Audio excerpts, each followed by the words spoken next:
ವಾಲ್ಮೀಕಿ ಸಮುದಾಯಕ್ಕೆ ಸಾಕಷ್ಟು ಅವಮಾನ ಮಾಡಿದ್ದಾರೆ ಅನ್ನುವಂಥ ನಿಟ್ಟಿನಲ್ಲಿ ಈಗಾಗಲೇ ಒಂದಷ್ಟು ಮುಖಂಡರು ಹೇಳ್ತಾ ಇದ್ದಾರೆ. ನಿಮ್ಮ ರಿಯಾಕ್ಷನ್ ಏನು? ಈ ಕಾಂಗ್ರೆಸ್ ಸರ್ಕಾರ ಬಂದಾಗಲಿದ್ದನು ವಾಲ್ಮೀಕಿ ಎಂಬ ಹೆಸರಿನಲ್ಲಿ 2 ಅಮಾಯಕ ಜನರನ್ನು ಬಲಿ ಪಡ್ಕೊಂಡಿದೆ.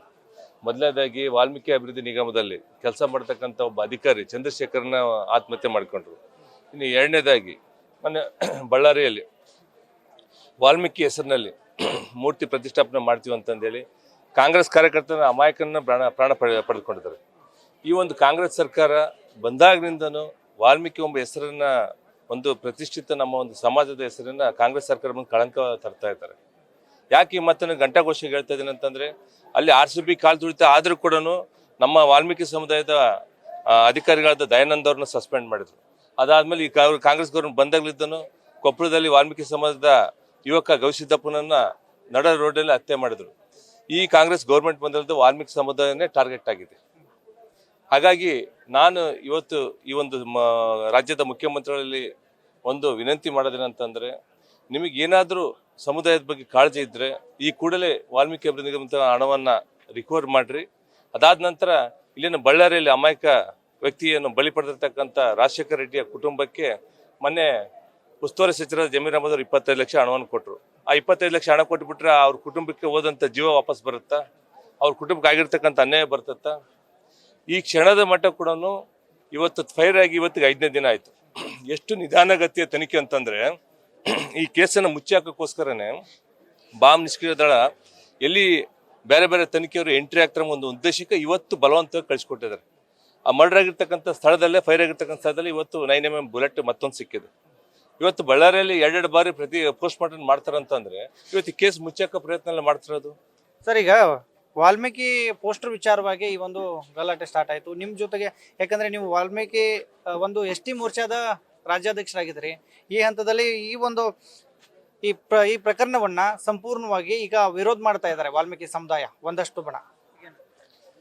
ನಾವು ಕ್ಲಿಯರ್ ಕಟ್ ಹೇಳ್ತಾ ಇದೀನಿ, ವಾಲ್ಮೀಕಿ ಪುತ್ಥಳಿ ಪ್ರತಿಷ್ಠಾಪನೆ ಮಾಡ್ಲಿಕ್ಕೆ ನಮ್ಗೆಲ್ಲ ಖುಷಿ ಇದೆ. ನಾವು ಕೂಡ ಎಲ್ಲ ವಾಲ್ಮೀಕಿ ಸಮುದಾಯ ಇಡೀ ರಾಜ್ಯದಂತ ಪ್ರತಿಯೊಬ್ಬರು ಇಲ್ಲಿ ಕಾಂಗ್ರೆಸ್ BJP ಅಂತ ಬರಲ್ಲ, ವಾಲ್ಮೀಕಿ ಅಂತ ಹೆಸರು ಬಂದ್ರೆ ಸಾಕು ಎಲ್ಲ ಪಕ್ಷದ ನಾವು ಒಂದಾಗ್ತೀವಿ. ಆದ್ರೆ ನಮ್ಮ ವಿರೋಧ ಪಡ್ತಿರ್ತಕ್ಕಂತಂದ್ರೆ, ವಾಲ್ಮೀಕಿ ಹೆಸರಲ್ಲಿ ಭರತ್ ರೆಡ್ಡಿ ದಬ್ಬಳಿಕೆ ದೌರ್ಜನ್ಯ ಮಾಡ್ತಾ ಇದ್ದಾನೆ. ಭರತ್ ರೆಡ್ಡಿ ಬ್ಯಾನರ್ ಕಟ್ಟಲಿಕ್ಕೆ ವಾಲ್ಮೀಕಿ ಪುತ್ಥಳಿ 1000 ಕಟ್ಟಲಿ ನಾವು ಬೇಡ ಅಂತನಲ್ಲ. ಆದ್ರೆ ಅದರಲ್ಲಿ ಕಾಂಗ್ರೆಸ್ ಮುಖಂಡರು ಭಾವಚಿತ್ರ ಹಾಕಿ ಜನಾರ್ದನ್ ರೆಡ್ಡಿ ಮನೆ ಕಾಂಪೌಂಡ್ ಒಳಗಡೆ ಹಾಕಂತ ಯಾವನು ಹೇಳಿದ್ರು ಅವನಿಗೆ? ಭರತ್ ರೆಡ್ಡಿ ಬೇಕಾದ್ರೆ ಅವ್ನ ಮನೆ ಮುಂದೆ ಬ್ಯಾನರ್ ಸಾಕಷ್ಟು ಕಟ್ಟಿ ಅಥವಾ ಅವ್ರ ಫಾಲೋವರ್ಸ್ ಮುಂದೆ ಕಟ್ಟಿ. ನಾನು ನಿನ್ನೆ ಪ್ರೆಸ್ ಮೀಟಲ್ಲಿ ನೋಡಿದೆ, ಜಮೀರ್ ಅಹಮದ್ ಅವರು ಉಸ್ತುವಾರಿ ಮಂತ್ರಿ ಕೂತಿದ್ರು, ಜೊತೆ ಪಕ್ಕದ ಭರತ್ ರೆಡ್ಡಿ ಕೂತಿದ್ರು. ಜನಾರ್ದನ್ ರೆಡ್ಡಿ ಅವ್ರು ನನಗೆ ಫೋನ್ ಮಾಡಿದ್ರೆ ನಾನು ಅಲ್ಲಿ ಬ್ಯಾನರ್ ಹಾಕ್ತಿದ್ದಿಲ್ಲ ಅಂತ. ಯಾಕೆ ಜನಾರ್ದನ್ ರೆಡ್ಡಿ ಅವನಿಗೆ ಯಾಕೆ ಫೋನ್ ಮಾಡಿ ಹೇಳ್ಬೇಕು? ಅವ್ನ ಮನೆ ಮುಂದೆ ಬ್ಯಾನರ್ ಕಟ್ತಾರೆ ಏನಾದ್ರು, ಇವ್ರ ಮನೆ ಮುಂದೆ ಬ್ಯಾನರ್ ಕಟ್ತಿರೋದು ಕ್ಷುಲ್ಲಕ ಕಾರಣಕ್ಕೆ ವಾಲ್ಮೀಕಿ ಪುತ್ಥಳಿ ನೆಪ ಇಟ್ಕೊಂಡು ಅವರವರ ಕುಟುಂಬದ ವೈಯಕ್ತಿಕ ದ್ವೇಷದ ಮಧ್ಯೆ ನೀವು ರೆಡ್ಡಿಯೋ ಜನಾಂಗದವರು ವಾಲ್ಮೀಕಿ ಸಮಾಜನ ಯಾಕೆ ಹೇಳ್ತಾ ಇರ್ತಾರೆ ನೀವು? ವಾಲ್ಮೀಕಿ ಪುತ್ಥಳಿ ಎಲ್ಲಿ ರಾಜ್ಯದಂತ ಎಲ್ಲಿ ಬೇಕಲ್ಲಿ ಮಾಡಿದ್ರು ನಮ್ ಸಹಕಾರ ಇರ್ತದೆ, ಯಾವ ಪಕ್ಷದಲ್ಲಿ ಮಾಡಿದ್ರು ನಮ್ ಸಹಕಾರ ಇರ್ತದೆ. ಅಲ್ಲಿ 2 ಪುತ್ಥಳಿಗಳನ್ನ ಮಾಡ್ತಾ ಇದ್ರು. ಹಾಗಾಗಿ BJP ಅವ್ರಿಗೆ ಇಷ್ಟ ಇರಲಿಲ್ಲ, ಎಕ್ಸ್ಪ್ರೆಸ್ಲಿ ರಾಮ್ಲು ಅವರಿಗೆ ಅಲ್ಲಿ ಪುತ್ಥಳಿ ಆಗೋದು ಇಷ್ಟ ಇರಲಿಲ್ಲ. BJP ಅವ್ರಿಗೆ ಯಾರು ಕೂಡ ಅದನ್ನ ವಿರೋಧ ಮಾಡ್ತಾ ಇದ್ರು ಅನ್ನೋಂಥದ್ದು ಅವರು. ಇವಾಗ ನಾವ್ 2 ಪುತ್ಥಳಿ ಮಾಡಕ್ಕೆ ಯಾವತ್ತಿಗೂ ವಿರೋಧ ಮಾಡಿಲ್ಲ. 3ನೇ ತಾರೀಕು ಕಾರ್ಯಕ್ರಮ ಇತ್ತು, ಅಚ್ಚುಕಟ್ಟಾಗಿ ಭರತ್ ರೆಡ್ಡಿ ಅಚ್ಚುಕಟ್ಟಾಗಿ 3ನೇ ತಾರೀಕು ಮಾಡ್ಕೊಂಡ್ಬಿಟ್ಟಿದ್ರೆ ಏನು ತೊಂದರೆನೇ ಇದ್ದಿಲ್ಲ. ಈಗ ಅಲ್ಲಿ 100 ಬ್ಯಾನರ್ ಕಟ್ಟಿದ್ದಾನೆ ಯಾರು? ಭರತ್ ರೆಡ್ಡಿ. ಜನಾರ್ದನ್ ರೆಡ್ಡಿ ಅವ್ರ ಮನೆ ಮುಂದೆ ಒಂದು 3-4 ಬ್ಯಾನರ್ ಹಾಕ್ಲಿದ್ರೆ ಒಂದೇನು ಕಾರ್ಯಕ್ರಮ ಏನು ನಿಂತೋಗ್ತಿದ್ದಿಲ್ಲ. ತಾನು ಪಾಡಿ ತಾನು ಅಚ್ಚುಕಟ್ಟೆ ಕಾರ್ಯಕ್ರಮದ ಕಡೆ ಗಮನ ಕೊಡಬೇಕಿತ್ತು 3ನೇ ತಾರೀಕು ಪುತ್ಥಳಿಗೆ. ಯಾಕಂದ್ರೆ ಮೊನ್ನೆ ಅವನು ಯಾವುದು ವಾಲ್ಮೀಕಿ ಪುತ್ಥಳಿ ಏನು ಮೈಸೂರಿಂದ ತರಬೇಕಾದ್ರೆ ಇಡೀ ಕಾಂಗ್ರೆಸ್ BJP JDS ಎಲ್ಲಾ ವಾಲ್ಮೀಕಿ ಸಮಾಜದವರು ಭಾಗವಹಿಸಿದ್ದಾರೆ. ನಮ್ಮ ಪಾರ್ಟಿಯವರು ಭಾಗವಹಿಸಿದ್ದಾರೆ, ಆ ಪಾರ್ಟಿಯವರು ಭಾಗವಹಿಸಿ ಎಲ್ಲರೂ ಭಾಗವಹಿಸಿದ್ದಾರೆ. ವಿರೋಧ ಮಾಡದಿದ್ರೆ ಅಲ್ಲಿ ಕೆಲಸ ಮಾಡಕ್ಕೆ ನಾವು ಶುರು ಬಿಡ್ತಿದ್ದಿಲ್ಲಲ್ಲ, ಸರ್ಕಲ್ ಮಾಡ್ಲಿಕ್ಕೆ ಬಿಡ್ತಿದ್ದಿಲ್ಲ, ಪುತ್ಥಳಿ ಇಡ್ಸಕ್ಕೆ ಬಿಡ್ತಿದ್ದಿಲ್ಲ. ಆಲ್ರೆಡಿ 50 ಅಡಿ ಜಾಗದಾಗೆ ಯಾಕೆ ಮಾಡ್ತಾರಂತ ಅದು ಒಂದು ನಾವು ಪ್ರಶ್ನೆ ಮಾಡಿದ್ವಿ. ಬೇರೆ ಕಡೆ 100 ಮಾಡ್ಲಿ ಯಾರು ಬೇಡ ಅಂತಾರೆ, ಇನ್ನ 10 ಮಾಡ್ಲಿ ಯಾರು ಬೇಡ ಅಂತಾರೆ? ಪರ್ಮಿಷನ್ ಕೊಟ್ಟಿದ್ದೇನೆ ಗೌರ್ಮೆಂಟ್, ಅದಕ್ಕೆ ಮಹಾನಗರ ಪಾಲಿಕೆ ಪರ್ಮಿಷನ್ ಅವ್ರು ತಗೊಂಡಿದ್ದಾರೆ. ಯಾವ ಹಣದಿಂದ? ಭರತ್ ರೆಡ್ಡಿ ಅವ್ರ ಸ್ವಂತ ಅವ್ರ ಅಪ್ಪನ ದುಡ್ಡಿಂದ ಅಥವಾ ಅವ್ರ ದುಡ್ಡಿಂದ ಮಾಡಿಸ್ತದನ? ನಿರ್ಮಿತ ಕೇಂದ್ರದಿಂದ ಮಾಡ್ತಿರೋದು, ಸರ್ಕಾರ ಅನುದಾನದಲ್ಲಿ ಮಾಡ್ತಿರೋದು. ಸರ್ಕಾರ ಅನುದಾನದಲ್ಲಿ ಭರತ್ ರೆಡ್ಡಿ ಯಾಕೆ ಅಷ್ಟು ಪಬ್ಲಿಸಿಟಿ ತಗೋಬೇಕು?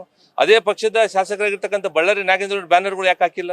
ಎಲ್ಲೋ 1-2 ಹಾಕಿನ ಬ್ಯಾನರು, 1000 ಬ್ಯಾನರ್ಗಳು ಭರತ್ ರೆಡ್ಡಿ ಹಾಕಿದ್ದಾರೆ. ನಾಗೇಂದ್ರ ಕಡೆಗಿಟ್ಟು ಭರತ್ ರೆಡ್ಡಿ ಕಾರ್ಯಕ್ರಮ ಮಾಡ್ಕೊಂಡಿರೋದು. ಇವಾಗ ಇಲ್ಲಿ ಭರತ್ ರೆಡ್ಡಿ ಬುಡಕ್ ಬಂದಕ್ಕೋಸ್ಕರ ಈಗ ನಾಗೇಂದ್ರ ಅವ್ರನ್ನ ಗಣೇಶನ ಹತ್ರ ಬಿಡ್ಕಂತದಾನ. ಈ ಒಂದು ಜಿಲ್ಲೆ ಇರ್ತಕ್ಕಂಥ ಸಂಸದರ ತುಕಾರಾಮನ ವಿಶ್ವಾಸದ ಭರತ್ ರೆಡ್ಡಿ ತಗೊಂಡಾನ, ಅಥವಾ ಗಣೇಶನ ವಿಶ್ವಾಸ ತಗೊಂಡಾನ, ಅಥವಾ ನಾಗೇಂದ್ರ ಅವ್ರನ್ನ ವಿಶ್ವಾಸ ತಗೊಂಡಾನ? ಈಗ ತನ್ನ ಅಸ್ತಿತ್ವ ಉಳಿಯೋಕ್ಕೋಸ್ಕರನೇ ಡಿ ಕೆ ಶಿವಕುಮಾರ್ ಎಂಟ್ರಿ ಮಾಡ್ಕೊಂಡಿದ್ದಾನೆ. ಕಾರಣ ಡಿ ಕೆ ಶಿವಕುಮಾರ್ ಎದಕ್ಕೆ ಎಂಟ್ರಿ ಆಗಿದ್ದಾರೆ ಅಂತಂದ್ರೆ, ಭರತ್ ರೆಡ್ಡಿ ಫೋನ್ ಮಾಡಿ ಜಮೀರ್ ಅಹಮದ್ ಅವರು ಕೊಡಕ್ ಹೋಗ್ತಿರೋಕ್ಕೋಸ್ಕರ ಹೋದಾಗ ಸಿದ್ದರಾಮಯ್ಯನವರು ಮಾತಾಡಿಲ್ಲ, ಗರಂ ಆಗಿದ್ರೆ ಮೀಡಿಯಾದಲ್ಲಿ ಬಂತು. ಅದನ್ನ ಎನ್ಕ್ಯಾಚ್ ಮಾಡ್ಕೊಳಕ್ಕೆ ನಾಳೆ ನಾನು ಮುಖ್ಯಮಂತ್ರಿ ಆದ್ನಪ್ಪ ಅಂತಂದ್ರೆ ನನಗೆ ಶಾಸಕರ ಬೆಂಬಲ ಬೇಕಂತಂದೇಳಿ ರೌಡಿ ಗುಂಡ MLA ಒಬ್ಬ ಡಿ ಕೆ ಶಿವಕುಮಾರ್ ಸಮರ್ಥನೆ ಮಾಡ್ಕೊಂತಿದ್ದಾರೆ. ಈಗ ತನಿಖೆ ಕೂಡ ನಡೀತಾ ಇದೆ. ಈ ಒಂದು ಈಗಾಗಲೇ ಒಂದು 26 ಜನ ಅರೆಸ್ಟ್ ಮಾಡಿದ್ದಾರೆ. ಅದರಲ್ಲೇ 15 ಜನ ಬಿಜೆಪಿಯವರು ಇದ್ದಾರೆ. ಈ ಬಗ್ಗೆ ಏನು ಹೇಳ್ತಾರೆ? ಅದು 15 ಜನ ಅರೆಸ್ಟ್ ಮಾಡಿದ್ರೆ ಅಂದ್ರೆ ಯಾರಿಗೆ ಅದು? ಅಲ್ಲಿ ಯಾರು ನಿಜವಾದ ಹೊಡೆದಾಟ ಯಾರಿಂದ ಶುರುವಾಗಿತ್ತು, ಯಾರು ಫೈರ್ ಮಾಡಿದ್ರು, ಯಾರು ಬೆಂಬಲದಿಂದ ಅಲ್ಲಿ ಫೈರ್ ಮಾಡಿದ್ರು, ಯಾರು ಬೆಂಬಲದ ದೊಣ್ಣೆಗಳು ಹಿಡ್ಕೊಂಬಂದಿದ್ರು, ಕಲ್ಗಳು ಹಿಡ್ಕೊಂಬಂದಿದ್ರು, ಅವ್ರನ್ನ ಅರೆಸ್ಟ್ ಮಾಡ್ಬೇಕು. ಯಾರು ಅಮಾಯಕರನ್ನ ತಗೊಂಡೋಗಿ ಅರೆಸ್ಟ್ ಮಾಡಿದಪ್ಪ ಅಂದ್ರೆ ಇದ್ಯಾವ ನ್ಯಾಯ?